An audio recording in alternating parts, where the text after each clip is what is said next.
How to add icons to text on Wix. So if you want to have something with an icon and text all in one, what you need to do is you just need to add a button. Click on this plus icon right here in order to add an element and then choose in here the button option. Now in here you can see some text and icons button. So what you can do is you can just scroll down and just find the one you want.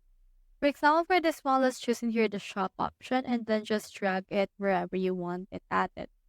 Now, as you can see, we already have text and also in here an icon.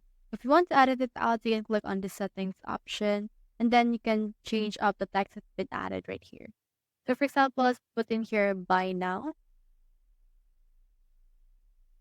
Now, once you have added that, it will reflect all together right here. And if you want to change the icon, you can also just replace it by clicking on this button. So that's how you add icons to text on Wix. Hope we help.